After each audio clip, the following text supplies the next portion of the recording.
1990s में Iran US का अलाई हुआ करता था। यूएस ने तेहरान में न्यूक्लियर रिसर्च सेंटर खोलने में ईरान की मदद की थी। ईरान और यूएस की रिलेशन कोलैप्स हो चुकी और वेस्टर्न कंट्रीज ने भी ईरान के न्यूक्लियर फैसिलिटीज को सपोर्ट करना बंद कर दिया। उसमें से ज्यादा रेडियो एक्टिव यूरेनियम अलग कर दिया। इनरिचमेंट का लेवल ये बताता है कि यूरेनियम कितना पावरफुल हो गया है। हाल ही में इजराइल ने ईरान के न्यूक्लियर साइट्स पर अटैक किया। Moments ago, Israel launched Operation Rising Lion, a targeted military operation to roll back the Iranian threat to Israel's very survival. और इसमें सबसे बड़ी चौंकाने वाली बात यह है कि ईरान और इजराइल दोनों पड़ोसी देश भी नहीं है। उनके बीच लगभग 1500 किलोमीटर का फासला है। तो फिर सवाल यह है कि इजराइल ईरान के न्यूक्लियर प्रोग्राम को एक्सिस्टेंशियल थ्रेट क्यों मानता है। आज हम इस कॉन्फ्लिक्ट के बारे में डिटेल में बात करेंगे। हम समझेंगे कि कैसे ये पूरी कहानी शुरू हुई, इसके पीछे क्या हिस्ट्री है और आज ये किस मोड़ पे खड़ा है। देखिए, 1990s में ईरान यूएस का अलाई हुआ करता था और 1953 में उस टाइम के यूएस प्रेसिडेंट ने एटम्स फॉर पीस इनिशिएटिव शुरू की, जिसका मेन फोकस था न्यूक्लियर टेक्नोलॉजी को बाकी कंट्रीज के साथ शेयर करना, जिसका यूज मेडिसिन और इलेक्ट्रिसिटी में हो सके। तब 1959 में यूएस ने तेहरान में न्यूक्लियर रिसर्च सेंटर खोलने में ईरान की मदद की और ईरानियन साइंटिस्ट को ट्रेन भी किया। लेकिन 1979 के इस्लामिक रेवोल्यूशन के बाद सब कुछ बदल गया। ईरान और यूएस की रिलेशन कोलैप्स हो चुकी और वेस्टर्न कंट्रीज ने भी ईरान के न्यूक्लियर फैसिलिटीज को सपोर्ट करना बंद कर दिया। फिर 1980 और 1988 के दौरान जब ईरान इराक की वॉर चल रही थी, तब इराक ने ईरान की न्यूक्लियर फैसिलिटी पे हमला किया। उसके बाद ईरान ने इन्हीं न्यूक्लियर फैसिलिटीज को सीक्रेटली फिर से चालू कर दिया और 1990s में ईरान ने अनऑथराइज्ड नेटवर्क से सेंट्रीफ्यूज टेक्नोलॉजी हासिल की, जिसमें पाकिस्तान और नॉर्थ कोरिया के भी लिंक्स थे। सेंट्रीफ्यूज एक ऐसी मशीन होती है जो यूरेनियम गैस को हाई स्पीड पर घुमाकर उसमें से ज्यादा रेडियो एक्टिव यूरेनियम अलग करती है। इसी प्रोसेस को यूरेनियम इनरिचमेंट भी कहते हैं।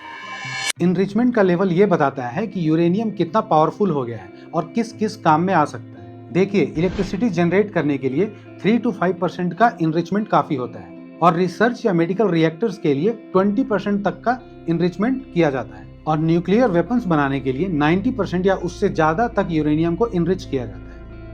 इसलिए ईरान में जब भी यूरेनियम इनरिचमेंट 20% का थ्रेशोल्ड लेवल पार करता है तो पूरी दुनिया को टेंशन होने लगता है, क्योंकि न्यूक्लियर वेपन बनाने का रास्ता उसी 20% यूरेनियम इनरिचमेंट से स्टार्ट होता है। 2002 में पूरी दुनिया को एक सच्चाई का पता चला जब एक ईरानियन ऑपोजिशन ग्रुप ने मीडिया के सामने नाटंज और एरक न्यूक्लियर साइट्स का खुलासा किया।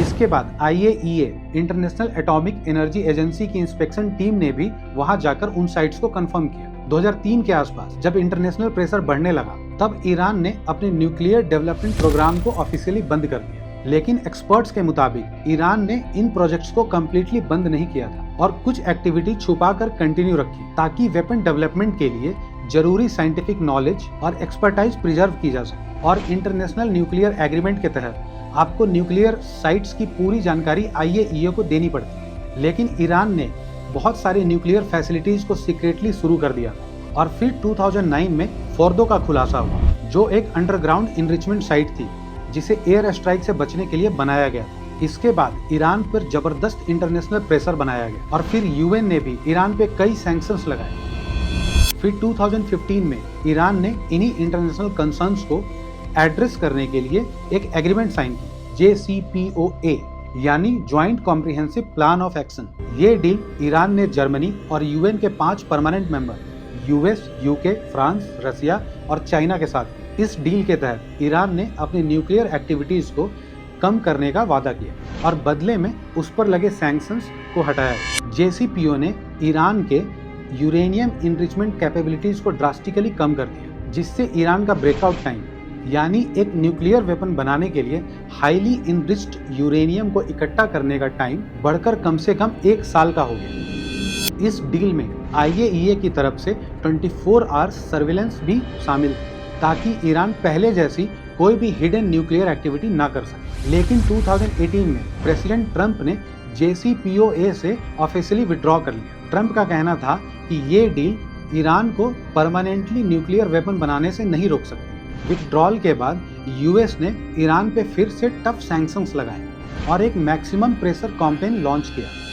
यूएस के इस डील से हट जाने के बाद ईरान ने कुछ टाइम तक इस डील को फॉलो की और 2019 के बाद से उसने इनरिचमेंट लिमिट को तोड़ना शुरू कर दिया। आज ईरान का न्यूक्लियर प्रोग्राम एक डेंजरस थ्रेशोल्ड पर है। आईएईए के रिपोर्ट्स के मुताबिक ईरान 60% प्योरिटी तक यूरेनियम इनरिच कर रहा है, जो वेपन्स ग्रेड 90% से बस एक टेक्निकल स्टेप दूर है। मई 2025 तक ईरान का टोटल इनरिच्ड यूरेनियम स्टॉक लगभग 9,247 केजी तक हो गया है, जो 2015 में हुई इस डील के लिमिट से लगभग 45 गुना ज्यादा है। इसमें लगभग 408 केजी यूरेनियम 60% तक इनरिच्ड है। अगर इसे थोड़ा और इनरिच किया जाए तो इससे लगभग 10 न्यूक्लियर वेपन बनाया जा सकता है। एक्सपर्ट्स का कहना है कि ईरान थ्योरेटिकली एक वीक में एक न्यूक्लियर बॉम्ब तैयार कर सकता है। इजरायली मिलिट्री रिपोर्ट्स के मुताबिक Iran point of no return तक पहुंच गया है, जहां से वापस आना बहुत ही मुश्किल है। इसलिए इजराइल ईरान को अपने लिए सबसे बड़ा एग्जिस्टेंशियल थ्रेट मानता है। इसके पीछे सबसे बड़ी वजह यह है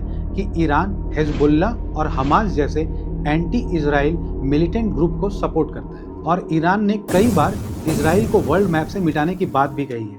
इसलिए इस न्यूक्लियर थ्रेट को न्यूट्रलाइज करने के लिए इजराइल ने सालों से कई शैडो ऑपरेशंस किए हैं। इसमें 2010 का स्टक्सनेट साइबर अटैक भी शामिल है, जिसने ईरानियन सेंट्रीफ्यूज को डिसेबल कर दिया। उसके बाद कई बार ईरानियन साइंटिस्ट टारगेटेड अटैक्स में मार दिए गए, जैसे 2020 में मोहसिन फाखरीजादेह को मार दिया गया, जो ईरान के न्यूक्लियर मिलिट्री प्रोग्राम के मास्टरमाइंड माने जाते हैं। लेकिन सबसे बड़ा एस्केलेशन तब हुआ जब 12 अप्रैल 2025 को ट्रंप ने ईरान को न्यूक्लियर नेगोशिएशंस डील के लिए 60 डेज का अल्टीमेटम दिया। लेकिन ईरान ने इसे पूरी तरह से इग्नोर किया और यूरेनियम इनरिचमेंट प्रोसेस को स्पीड अप कर दिया। और फिर 12 जून को ट्रंप ने सोशल मीडिया पे पोस्ट किया, today is day 61, I told them what to do but they just could not get there, now they have perhaps a second chance.